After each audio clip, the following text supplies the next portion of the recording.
स्वागत है आपका इंस्पायर टेक एकेडमी में। पिछले लेक्चर में हम लोगों ने कुछ टॉपिक्स को कवर किया था और अब जो हम लोग इस वीडियो में पढ़ेंगे वो उन्हीं से रिलेटेड जो हमारा केवीएल केसीएल इन सब में यूज किया जाता है, एक शॉर्ट मेथड वगैरह होता है, उन सब चीजों के बारे में हम लोग सीखते हैं। ठीक है, तो पहले तो हम लोग एक कंसेप्ट को देखते हैं कि हमारा वोल्टेज डिवाइडर रूल क्या होता है और करंट डिवाइडर रूल क्या होता है। ये दो मेथड को आज हम लोग सीखते हैं। ठीक है, तो अब देखिए, पहला हम लोग लेके चलते हैं वोल्टेज डिवाइडर रूल।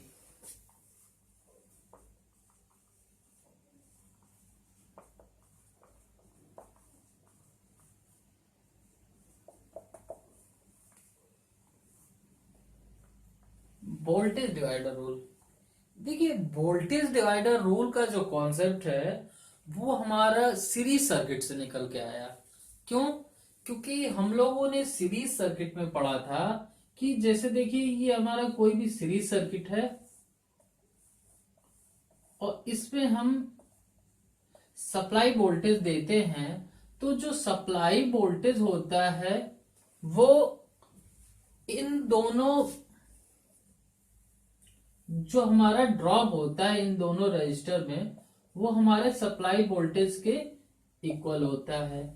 यानी कि हमारा जो Vs equal to V1 plus V2, यानी कि जो हमारा वोल्टेज ड्रॉप है वो सप्लाई वोल्टेज पे डिपेंड कर रहा है, और जो सप्लाई वोल्टेज जो है वो इन दो रजिस्टर्स में डिवाइड हो रहा है।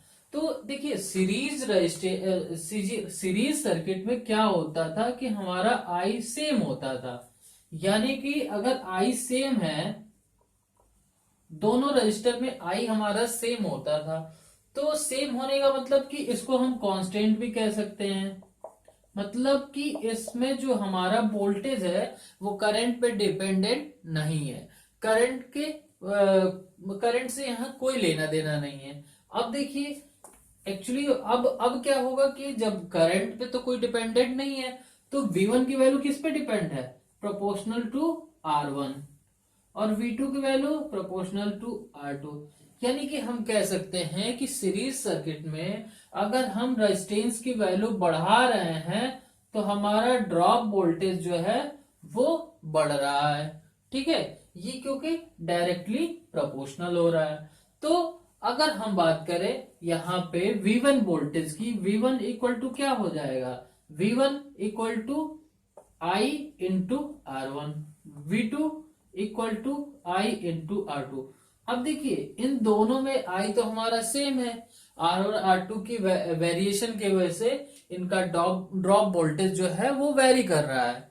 ठीक है, तो अब देखते हैं कि जो हमारा वोल्टेज डिवाइडर रूल है इसके अकॉर्डिंग कैसे चल रहा है। करंट तो सेम है, तो करंट का यहाँ पे ये, तो अगर सर्किट में करंट दिया रहेगा तो हम डायरेक्टली इस फॉर्मूले से सॉल्व कर लेंगे। बट अगर इसमें हमारा करंट ना दिया रहे तो हम क्या करेंगे?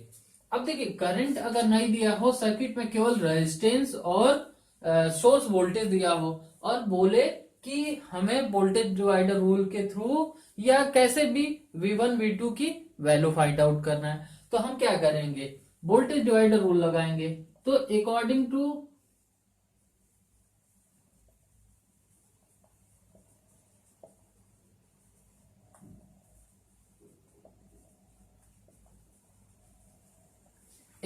टू वोल्टेज डिवाइडर रूल, जो हमारा V1 होगा ये किसके इक्वल होगा? सप्लाई वोल्टेज इनटू जिस ब्रांच में अगर हम निकालनी है V1 किस ब्रांच में है? R1, जिस रजिस्टर में निकालनी है R1 upon total resistance of circuit. तो टोटल रेजिस्टेंस कितना हो जाएगा? R1 plus R2।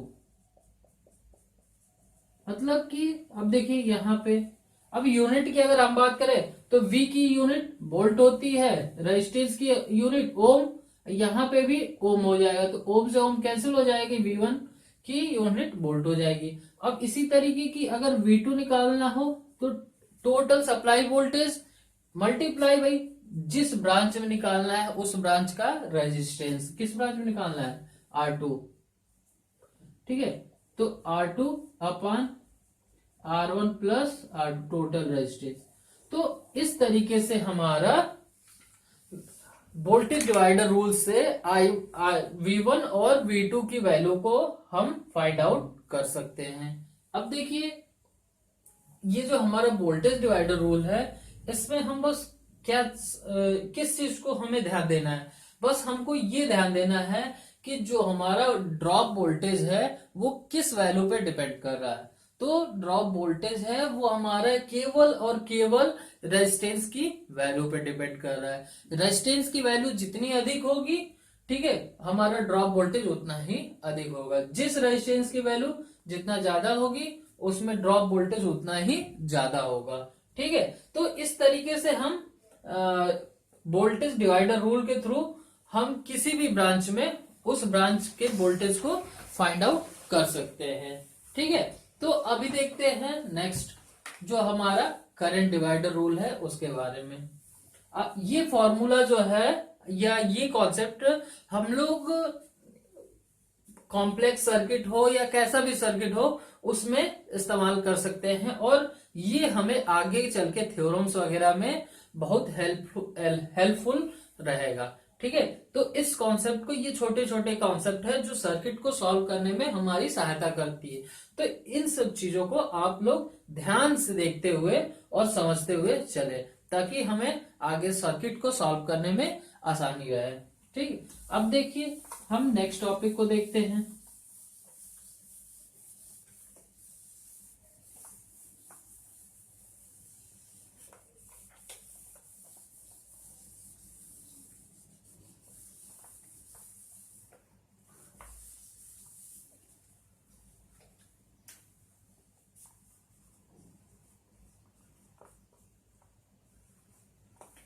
Current divider rule. अब देखिए करंट डिवाइडर रूल, वहां पे वोल्टेज डिवाइडर रूल में हमारा वोल्टेज कैसे कैसे डिवाइड हो रहा था और उसकी वैल्यू क्या होगी वो हम लोग फाइंड किए। अब यहाँ पे देखिए करंट डिवाइडर रूल में हमें करंट को फाइंड आउट करना है कि किस ब्रांच में कितनी करंट। तो आपको याद होगा कि सीरीज सर्किट और पैरेलल सर्किट में हम लोग पढ़े थे, तो सीरीज सर्किट में हमारा करंट सेम होता था और वोल्टेज वैरी करता था, और पैरेलल सर्किट में हमारा करंट वैरी कर रहता था और वोल्टेज सेम रहता था। तो करंट डिवाइडर रूल जो होता है अप्लाई ऑन पैरेलल सर्किट, ठीक है, पैरेलल सर्किट में अप्लाई होगा। तो पैरेलल सर्किट हम बना लेंगे कोई भी।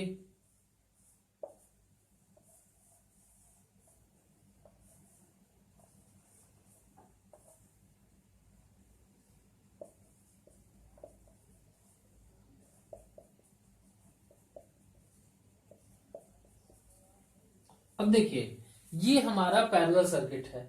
अब पैरेलल सर्किट में देखिए क्या होता है, वोल्टेज हमारा सेम होता है। ये कॉन्सेप्ट हम लोग पढ़ चुके हैं कैसे सेम होता है। ये इस चीज को अगर देखना है तो प्रीवियस वीडियो में आप लोग देख सकते हैं, ठीक है, जो नहीं देखे हो। अब देखिए सेम होने का मतलब यहाँ पे कांस्टेंट हो गया, ठीक है। अब कांस्टेंट हो गया तो वैरी क्या हो रही है, करंट। अब देखिए कांस्टेंट कैसे होगा कि ये दो टर्मिनल है, इस टर्मिनल पे जो सप्लाई वोल्टेज लगा हुआ है वही ये भी टर्मिनल पे कॉमन है, और यहाँ पे ये तीनों टर्मिनल के वोल्टेज हमारे सेम होंगे। तो R1 में भी वोल्टेज सेम होगा और R2 में भी वोल्टेज सेम होगा। तो करंट वैरी कैसे करेगा, अब देखिए करंट जो है I प्रोपोर्शनल टू हो जाएगा 1/R, ठीक। अब देखिए करंट यानी कि जिस रेजिस्टेंस की वैल्यू अगर हम बढ़ा रहे हैं या ज्यादा हो रही है तो यहाँ पे करंट की वैल्यू घट रहा है। क्यों, क्योंकि यहाँ पे जो करंट और रेजिस्टेंस का रेशियो है वो रेसिप्रोकल है, ठीक है, इनवर्स वाला है। अब देखिए यहाँ पे व्युत्क्रमानुपाती का है। अब व्युत्क्रमानुपाती होने के कारण रेजिस्टेंस की अगर वैल्यू बढ़ रही है तो करंट की वैल्यू घट जाएगी, ठीक। अब देखिए अगर हम यहां से अगर हम डायरेक्टली V और R के रिस्पेक्ट में अगर करंट की बात करें तो अगर करंट निकालना हो तो V1, अगर हमें I1 निकालना है तो I1 क्या हो जाएगा, V तो हमारा पता है कि इन दोनों इस पॉइंट के बीच का पोटेंशियल हमारा सेम होगा, V अपन R1। I2 निकालना हो तो I2 V अपन R2। ये तो हमारा डायरेक्टली ओम्स लॉ के थ्रू निकल जाएगा। ठीक है, अगर हमें R1 और V की वैल्यू तो ज्ञात है तो। अगर यहाँ पे V ना देके अगर कोई करंट सोर्स दिया हो, केवल I की वैल्यू दे रखा हो, तो यहाँ पे V की वैल्यू ना देके केवल I की वैल्यू दे रखा हो, तो वहां पे हम करंट डिवाइडर रूल लगाएंगे। तो करंट डिवाइडर रूल लगाएंगे तो I1 मतलब कि R1 ब्रांच में हमें करंट फाइंड आउट करनी है, तो I1 equal to total current, जो सर्किट में करंट प्रवाहित हो रही है वो टोटल करंट इनटू जिस ब्रांच में निकालनी है उस ब्रांच के अपोजिट रेजिस्टेंस का मल्टीप्लिकेशन। अब देखिए R1 में निकालनी है तो R2 का मल्टीप्लिकेशन होगा अपन सम ऑफ टोटल रेजिस्टेंस। अब देखिए सम क्या हो जाएगा, R1 plus R2। Same as अगर हम I2 की वैल्यू फाइंड आउट करना चाहें तो I2 की वैल्यू क्या, टोटल करंट सर्किट में जो है, अब देखिए टोटल सप्लाई करंट इनटू जिस ब्रांच में निकालनी है उस ब्रांच का अपोजिट I2, यानी कि R2 में निकालना है उसका अपोजिट R1, डिवाइड बाई दोनों का सम। तो ये हमारा करंट डिवाइडर रूल हो गया, जिसके थ्रू हम किसी भी सर्किट में करंट की वैल्यू को फाइंड आउट करते हैं। अगर यहां पे देखिए ये सर्किट तो हम आपको वोल्टेज इस पोटेंशियल के बीच में सेम होता है, इस चीज को दिखाने के लिए हम आपको ये सर्किट बनाए हैं। अगर यहाँ पे V की वैल्यू अगर हमें ना दिया रहे और यहाँ पे कोई करंट सोर्स लगा दे जैसे I, ठीक, जो सप्लाई करंट है, अब I दे दे तो फिर अब तो हमको वोल्टेज ज्ञात नहीं है इस सर्किट में। अब वोल्टेज नहीं ज्ञात है तो हम इन दोनों फॉर्मूले का यूज कर नहीं सकते हैं। तो उस कंडीशन में हमको क्या करना होगा, करंट डिवाइडर रूल लगाना होगा।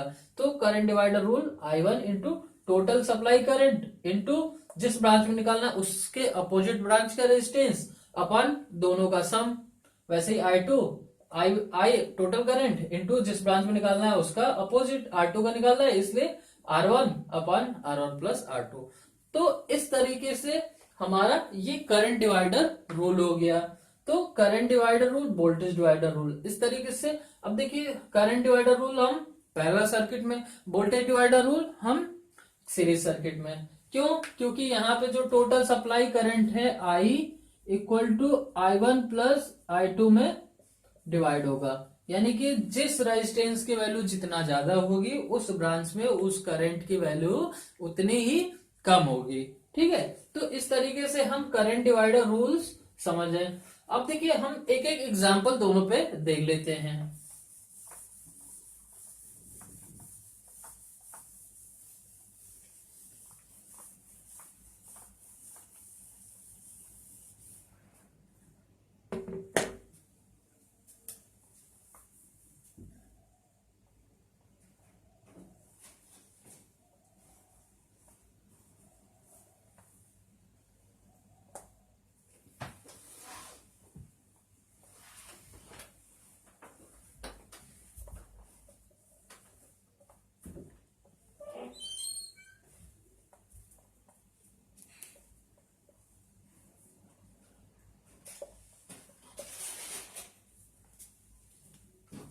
अब देखिए ये हमारा दो रेजिस्टेंस की वैल्यू दे रखा है। अब हमें ज्ञात करना है V1 और V2, यानी कि 5 ओम में वोल्टेज की वैल्यू और 2 ओम रेजिस्टेंस में वोल्टेज की वैल्यू। तो यहाँ पे देखिए हम वोल्टेज डिवाइडर रूल लगाएंगे। तो वोल्टेज डिवाइडर रूल क्या कहता है, अगर हम इसको V1 मान लें तो V1 equal to total supply voltage, total supply voltage कितना था 20 इंटू जिस ब्रांच में निकालनी है उस ब्रांच का रेजिस्टेंस, हमें 5 ओम में निकालना है तो 5 ओम डिवाइड बाई दोनों का सम 5 प्लस 2। तो ये हो जाएगा हमारा 20 इंटू 5/7, 100/7 इक्वल टू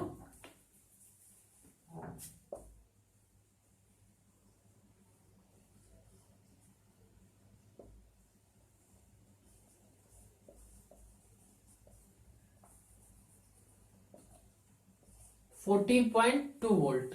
ये हमारा V1 की वैल्यू आ गई। अगर हम यहीं पे V2 की वैल्यू ज्ञात करें तो V2 इक्वल टू कितना हो जाएगा, total supply voltage 20 into V2 का resistance 2 upon total resistance 5+2 equal to कितना हो जाएगा, 20 into 2/7 equal to 40/7 equal to V2 equal to कितना हो जाएगा,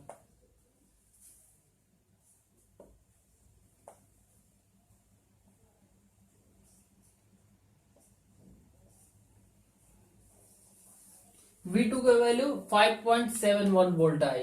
अब देखिए यहां से क्या हो गया कि V1 की वैल्यू 14.2, V2 की वैल्यू 5.71। अब देखिए जिस रेजिस्टेंस की वैल्यू जितना ज्यादा है उसमें वोल्टेज ड्रॉप उतना ही ज्यादा हो रहा है। देखिए R1 की वैल्यू यहाँ पे हमारी 5 ओम है, तो इसलिए यहाँ पे देखिए 14.12 वोल्ट हमारा ड्रॉप वोल्टेज आ रहा है। और यहाँ V2 देखिए R2 की वैल्यू लो है, इसलिए V2 की वैल्यू भी हमारा लो आ रहा है। और जो हमारा टोटल सर्किट का वोल्टेज होता है, जितना हमारा जितना ड्रॉप होता है वो सप्लाई वोल्टेज के इक्वल होता है। यानी कि अगर हम बात करें कि Vs equal to V1 plus V2 होना चाहिए। तो अब देखिए ये सेटिस्फाई नहीं है या नहीं, ये चीज भी हम लोग देख लेते हैं। 20 इक्वल टू ये कितना हो जा रहा है हमारा 14.2 प्लस 5.71। अब देखिए ऐड करेंगे 19.9 सम, मतलब कि अगर हम इस फ्रैक्शनल वैल्यू को अगर हम और ज्यादा ले जाएं तो एग्जैक्ट 20 वोल्ट के इक्वल आ जाएगा। यानी कि जो हमारा टोटल सप्लाई वोल्टेज होता है वही इन दोनों रेजिस्टेंस में ड्रॉप के रूप में अलग अलग रेजिस्टेंस में अलग अलग हो जाएगा। ठीक है, तो ये तो हमारा वोल्टेज डिवाइडर रूल पे एक क्वेश्चन न्यूमेरिकल था। ठीक है, आई होप आपको समझ में आया होगा। अब हम लोग एक देखते हैं करंट डिवाइडर रूल पे क्वेश्चन न्यूमेरिकल को।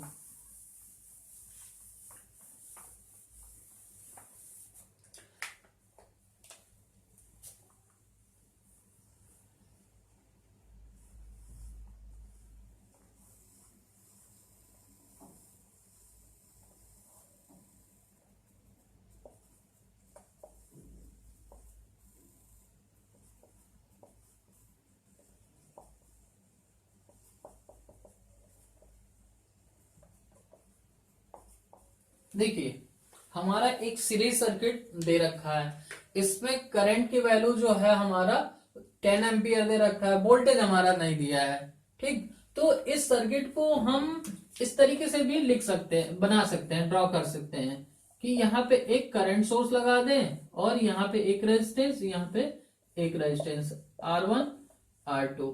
ये हमारा I 10 एम्पियर था और R1 इक्वल टू हमारा 4, R2 इक्वल टू 2।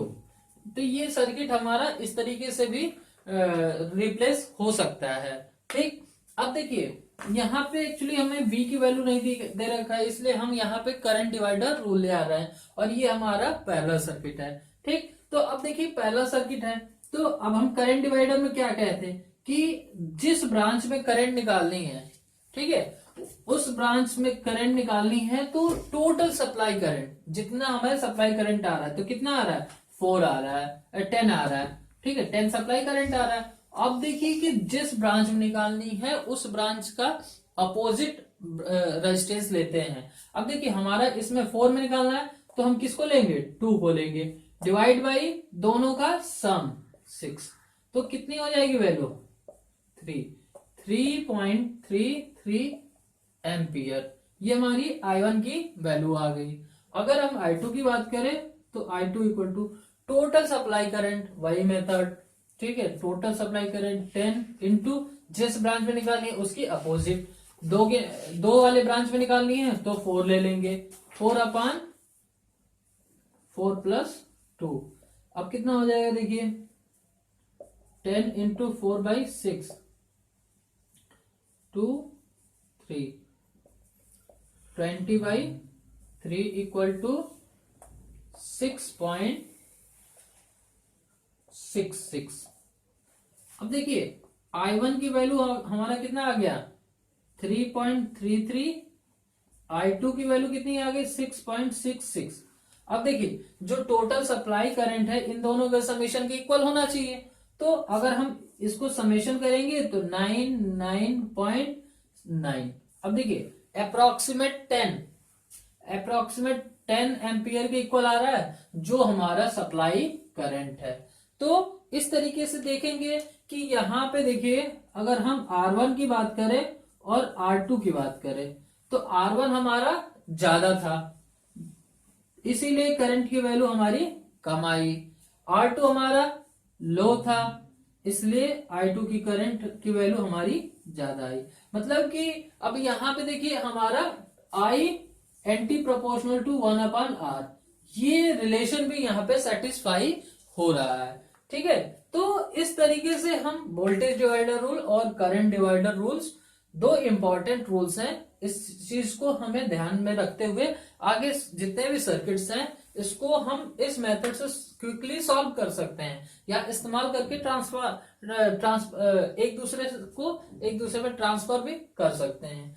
तो इस तरीके से बहुत सारे न्यूमेरिकल्स है, आप लोग सॉल्व करते रहिए, प्रैक्टिस करते रहिए, क्योंकि यही सारे प्रैक्टिस जो है आपको जेई वगैरह की एग्जामिनेशन में काफी हेल्पफुल रहेंगे। ठीक है, तो अभी से आप लोग जो diploma first year, second year या फाइनल ईयर के स्टूडेंट हैं, ये सारे लोग ये सारे कॉन्सेप्ट को स्टेप बाय स्टेप सीखते चले, ताकि अभी से आपका जो नॉलेज का ग्रेडियंट है वो ज्यादा हो सके, जिसकी वजह से आपको बहुत ज्यादा एक्स्ट्रा मेहनत करने की जरूरत ना पड़े। अगर आप लोग लापरवाही कर रहे हैं तो आगे जो है आपको बहुत सारे मेहनत करने पड़ेगी। ये सारे बेसिक चीजें भी आपको, देखिए एक चीज हम लोग अभी समझ लेते हैं, आगे चल के हमको काम आएगा।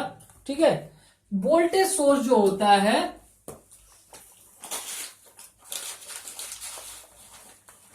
इसको करंट सोर्स में कैसे चेंज करते हैं।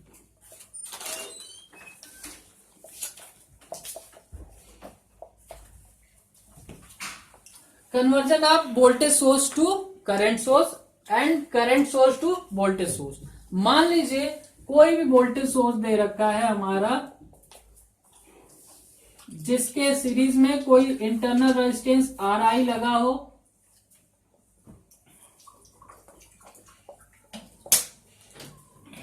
इसकी वैल्यू Vs। और इसी तरीके से करंट सोर्स की बात करें तो कोई करंट सोर्स Is, इसके पैरेलल में कोई इंटरनल रेजिस्टेंस Ri,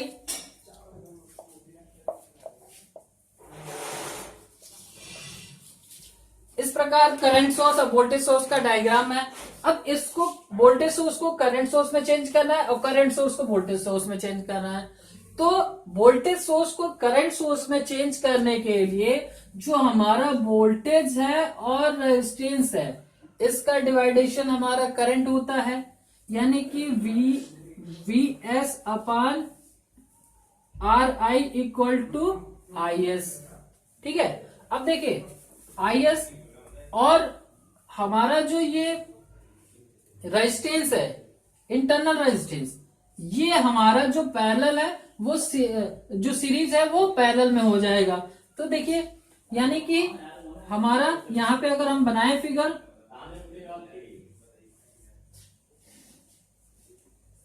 RI हो जाएगा और यहां पे हमारा IS, और IS की वैल्यू हमारी ये रहेगी। तो इस तरीके से हम वोल्टेज सोर्स को करंट सोर्स में कन्वर्ट कर देते हैं। सिमिलरली अगर इसकी बात करें हम करंट सोर्स को वोल्टेज सोर्स में कन्वर्ट करने के लिए, तो हम कैसे करेंगे, देखिए I और R का मल्टीप्लीकेशन हमारा वोल्टेज होता है, यानी कि VS = IS × RI।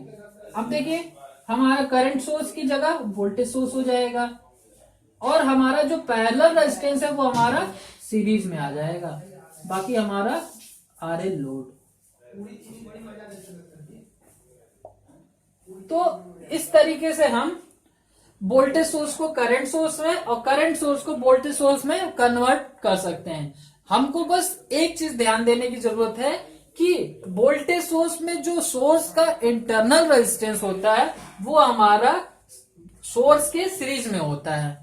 और अगर हम करंट सोर्स की बात करें तो करंट सोर्स में जो हमारा करंट सोर्स का इंटरनल रेजिस्टेंस होता है वो हमारे सर्किट में जो करंट सोर्स के पैरेलल में कनेक्ट होता है। तो अब देखिए जब हम करंट सोर्स से वोल्टेज सोर्स में अगर कन्वर्ट कर रहे हैं तो ये देखिए R और I का मल्टीप्लिकेशन तो हमारा वोल्टेज हो जा रहा है, मगर जो इंटरनल रेजिस्टेंस है वो पैरेलल में न लग के सीरीज में लग जा रहा है। इसी प्रकार इसमें भी हो रहा है। अगर हम वोल्टेज सोर्स है V और R का रेशियो हमारा करंट होता है, तो V और I का रेशियो हमारा करंट IS की वैल्यू निकल गई। अब देखिए जो RI है इंटरनल रेजिस्टेंस, वो वोल्टेज सोर्स का इंटरनल रेजिस्टेंस जब करंट सोर्स में चेंज होता है तो ये इंटरनल रेजिस्टेंस हमारे पैरेलल में चला जाता है। तो इस प्रकार से हम वोल्टेज सोर्स को करंट सोर्स में और करंट सोर्स को वोल्टेज सोर्स में कन्वर्ट कर सकते हैं। तो इस सर्किट का भी इस्तेमाल आगे हमको बहुत सारे कॉम्प्लेक्स सर्किटों को सॉल्व करने में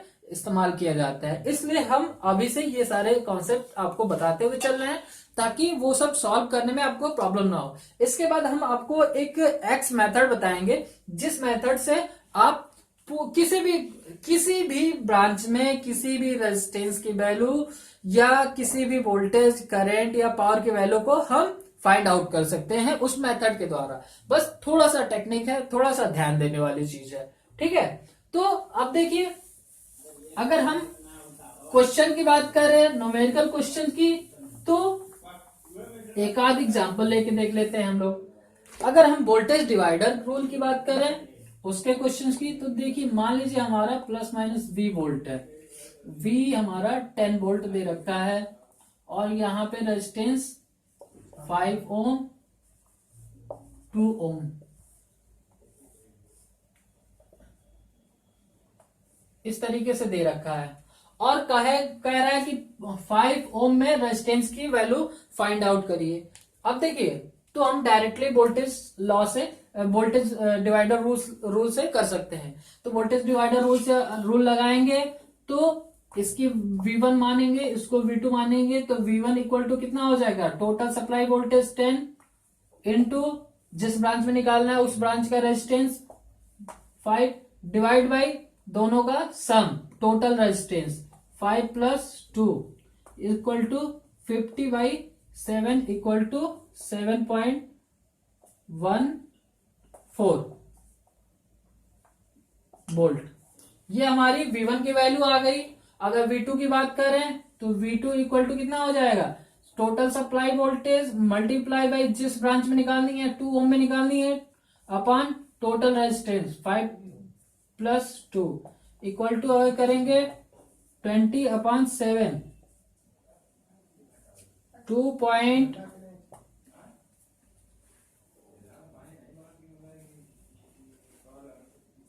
2.8 वोल्ट।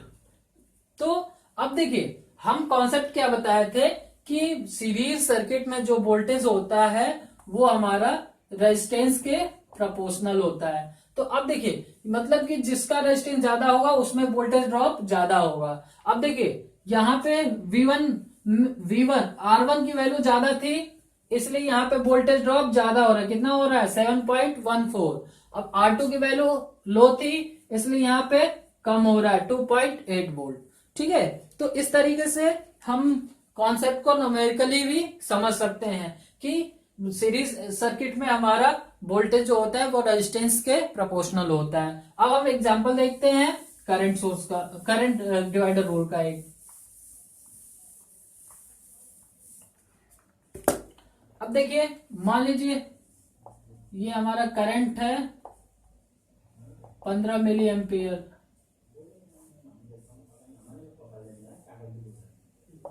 3 किलो ओम,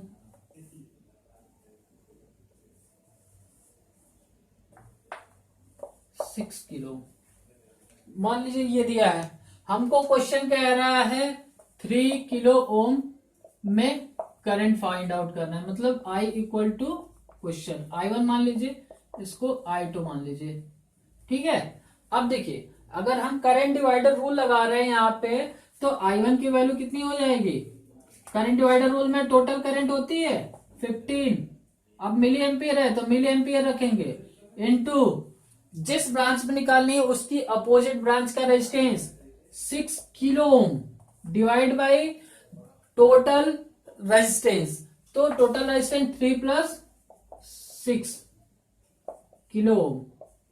अब देखिए ये किलो ओम से ये किलो ओम कैंसिल हो जाएगा, ठीक है, तो I1 की वैल्यू कितनी आ जाएगी, ये हमारा 15 इंटू 6/9,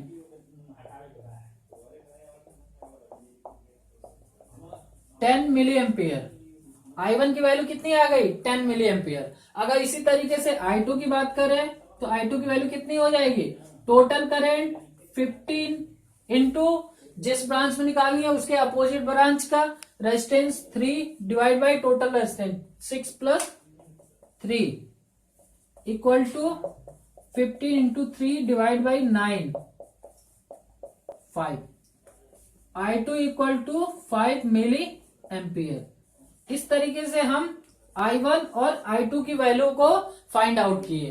तो अब हमारा कॉन्सेप्ट क्या था, कॉन्सेप्ट हमारा ये था कि अगर किसी पैरेलल सर्किट में हमारा वोल्टेज जो होता है वो हमारा कांस्टेंट होता है, ठीक है, और जो हम फिर से सीखना पड़ेगा और फिर से इस पे प्रैक्टिस करना पड़ेगा।